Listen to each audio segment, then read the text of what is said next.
Today in OC News, the Pentagon had important documents leaked on social media. Cal State Fullerton has a new provost. And ASI held an event to bring awareness on food insecurity. All of this and more coming up next on OC News.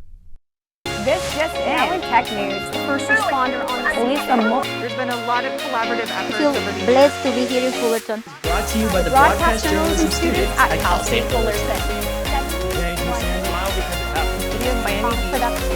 OC News starts right now. Welcome to OC News. I'm Pedro Gonzalez. And I'm Christian Robotaro. Thanks for joining us this evening. In recent weeks, classified Pentagon documents have been leaked online, posing a threat to the United States national security and its allies. At least 100 Pentagon classified documents have recently showed up online. The documents were related to the war in Ukraine, as well as information on the United States' closest allies. They have been leaked on various social media platforms. Determining who is behind the leak will be difficult. The Justice Department has initiated a criminal investigation to identify the source. U.S. officials say the document leak represents a major national risk, compromising various intelligent information and allowing Russia to evade espionage efforts. In the United States, mass shootings have become a common occurrence. Another horrific act of gun violence occurred just 2 days ago, this time in the city of Louisville, Kentucky.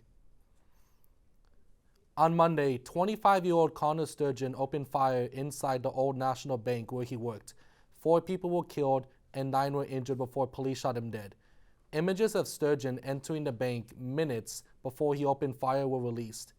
He's texted a friend, called a friend, left a voicemail saying he's going to kill everyone at the bank, said the police radio dispatch. I'm feeling suicidal. End quote. Louisville locals created a memorial honoring the victims of this tragic event. Unfortunately, these tragedies are always unexpected and can happen anywhere. Our reporter, Marissa Flores, has more on how CSUF students are coping with the news. According to the Gun Violence Archive, there have now been more mass shootings than days in 2023.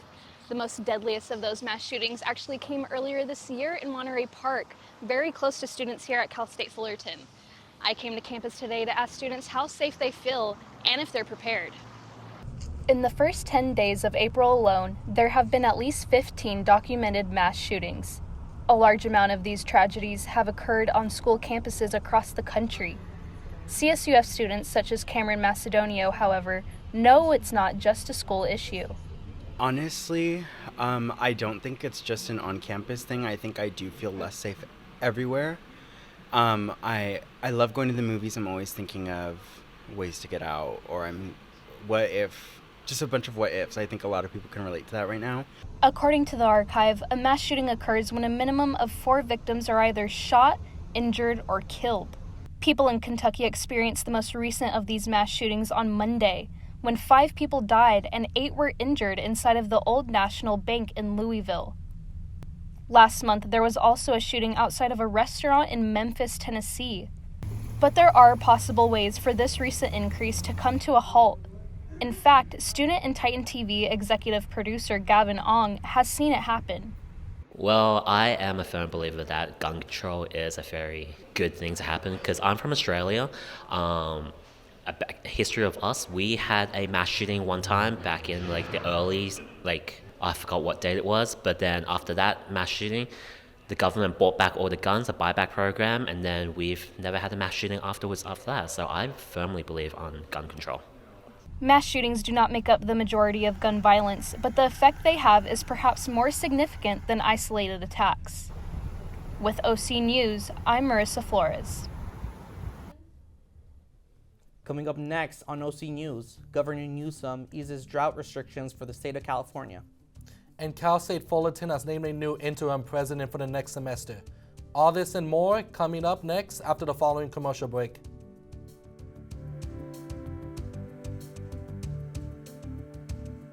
STEM is precise, no margin for error. Dare to forget that. Dare to have fun with it. Get weird with it. Dare to send those old STEM theories flying past the neighbor's house into outer space. Dare to program something internet-breaking, record-breaking. Dare to blow their minds. Dare to learn the difference between sedimentary and metamorphic rock. Go find those rocks. Dare to keep daring. Dare to STEM. Check out She Can STEM to get started. Hey world, I have a quick message. It's about safe driving. All right, let's go. Anytime you're driving, have the seatbelt buckled tight. Both hands on the wheel and your phone out of sight. When not in your hand trying to text somebody back. Because if you do, your car might get smacked. The moral of the story, just put your phone down. The people on the road will stay safe and sound. Put your phone down, put your phone down. People on the road will stay safe and sound. Yeah.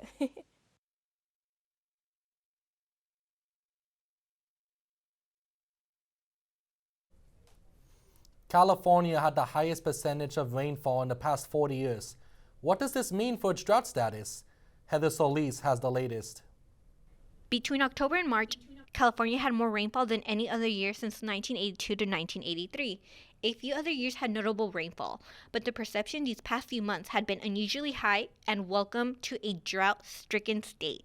Particular, our local rain helps immensely, but the Sierras actually help the whole state get out of drought. You get out of droughts by having a lot of snowpack that melts slowly in the mountains, and it delivers it down to the reservoirs, that the reservoirs could refill and then have a constant flow into those reservoirs. So that's what helps us mostly get out of drought. So we're very fortunate in Orange County to have an aquifer underneath us, and we use that for water storage. The wave of storms that pounded California over the past few months wiped out the extreme drought conditions in most of California, and expected to improve even more this spring, according to the National Oceanic and Atmospheric Administration. However, it has been noted here in headquarters that the design and build for stormwater systems needs to be improved, but this takes a lot of money and time. Experts predict that the snow melts this spring and summer will continue to improve Orange County's water woes. For OC News, I'm Heather Solis. Our weather has been unpredictable. Yesterday was sunny, today it's gloomy. Robert Rodriguez, our senior weatherman, is here to tell us the upcoming forecast. Aloha everyone, I'm Robert Rodriguez, and today we'll be going over the forecast for today, later this week, and even take a look at national weather.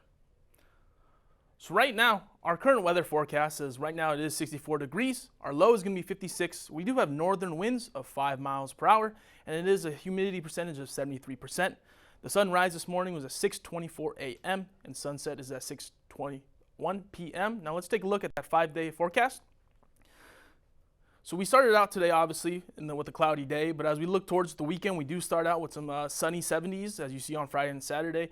We do hit that 70-degree marker, and we do move up to that 75, and then come Sunday for that nice luncheon barbecue, we hit that 76.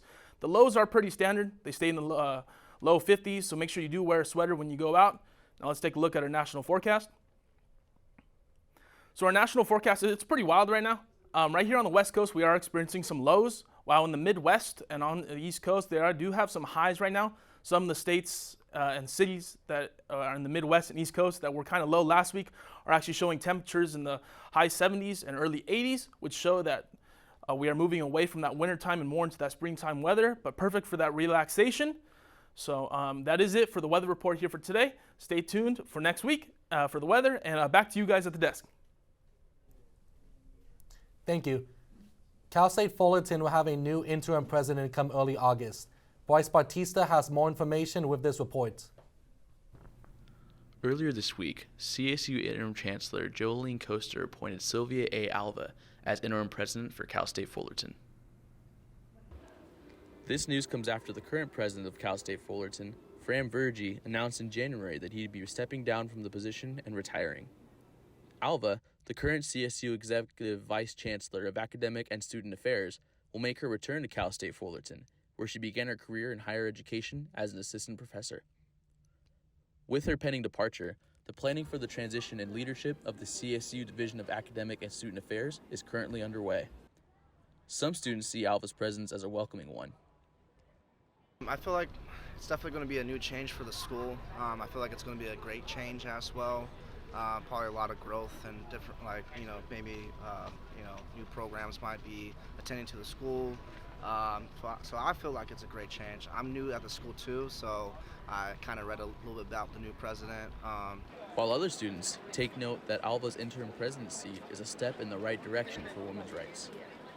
It's cool. I just found out about it right now, but the previous president was a male. Yes, it was. It's good to have a female, leader, I guess. Yeah, most presidents of colleges that I've ever heard of are male. So it's good to have that kind of representation, I guess. Alva will begin her new role on August 1st, 2023, and will serve in that capacity until a new president is appointed by the CSU Board of Trustees. Reporting from the president's office, this is Bryce Bautista for OC News. Still to come on OC News, free groceries are being offered on campus as student food insecurity grows. And stuffed cats are making their way around the Senate chamber. This and more coming up on OC News.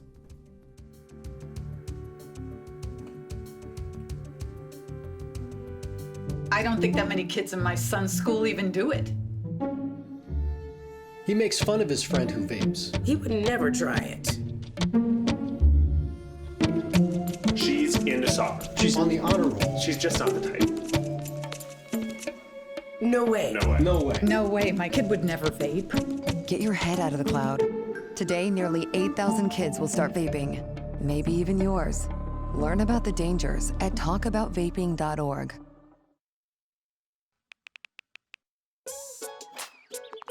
Worried about your friend, but don't know how to reach out? You could say, how are you, or get a fake tattoo. You could ask with an app if it works for you.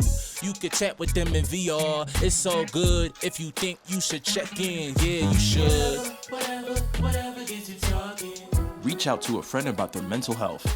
Whatever gets you talking. Learn how you can help at seizetheawkward.org. Welcome back. It was a busy week for entertainment news.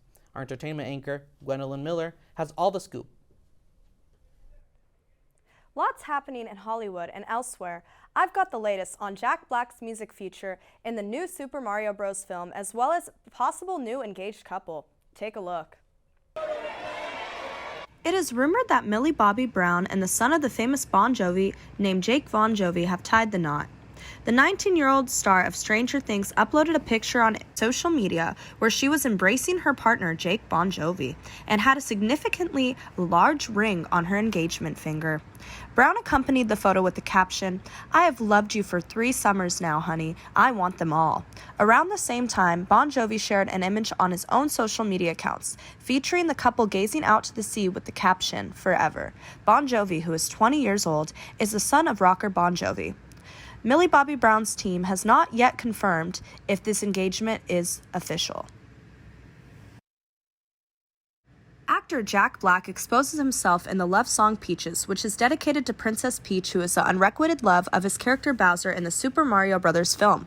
Within a few days, the music video on YouTube had amassed over 5 million views. The movie's music is currently accessible digitally, and later this year, a limited edition 7-inch vinyl single will be made available.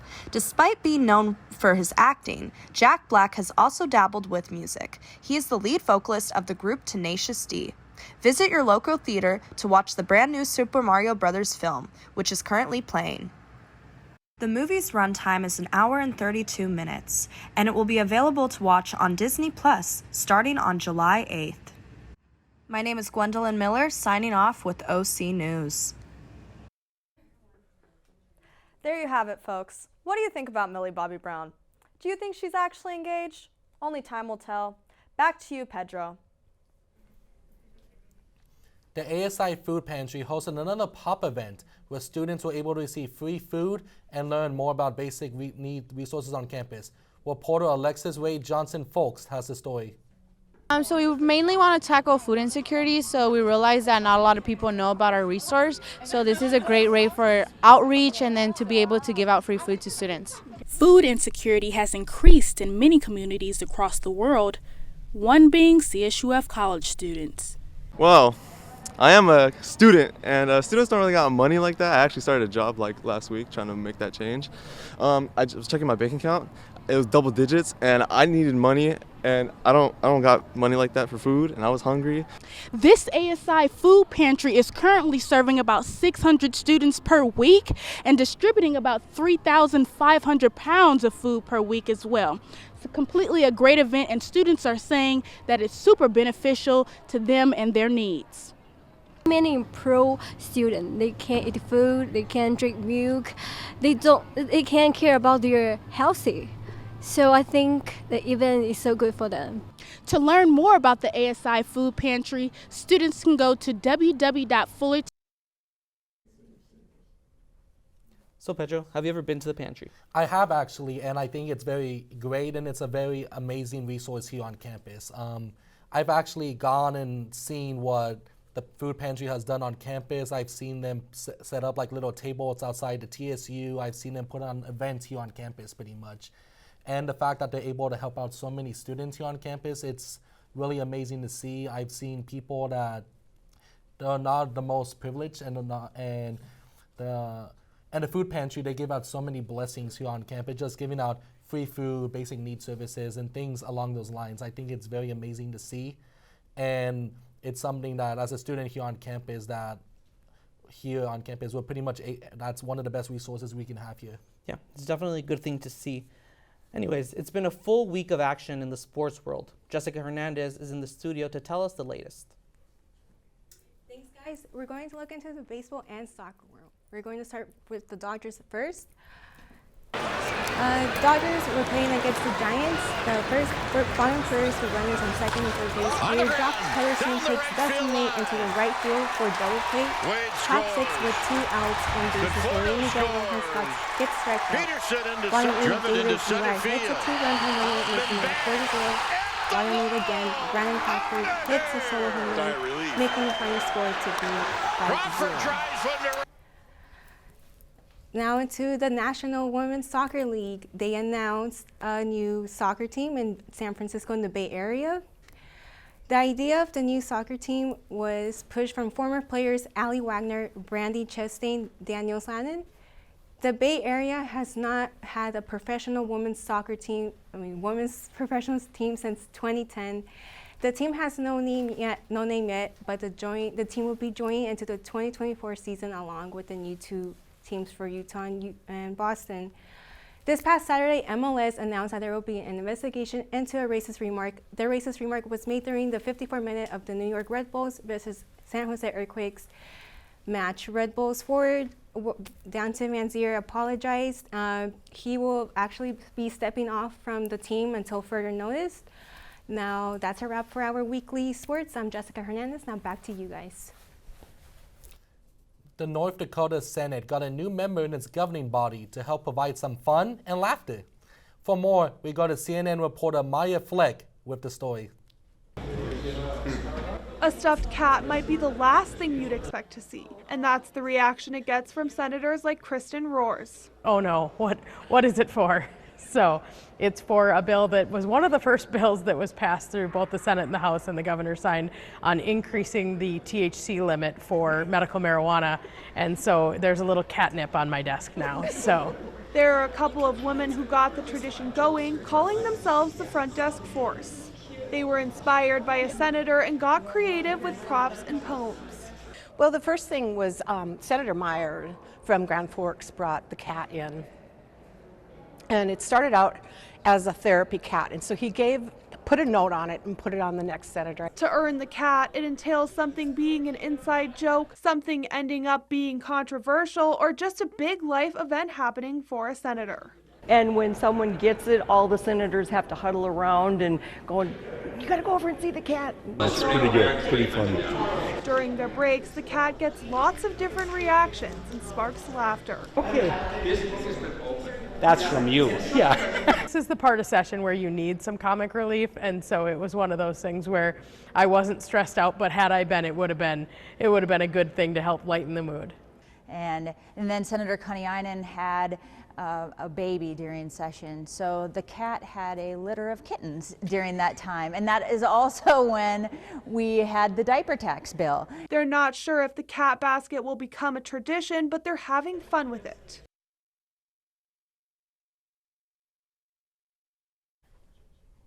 Thank you for joining us tonight on OC News. Our next telecast comes to you next Wednesday at 5 p.m. Make sure to subscribe to our YouTube page at Titan TV. For all of us here at OC News, have a great night.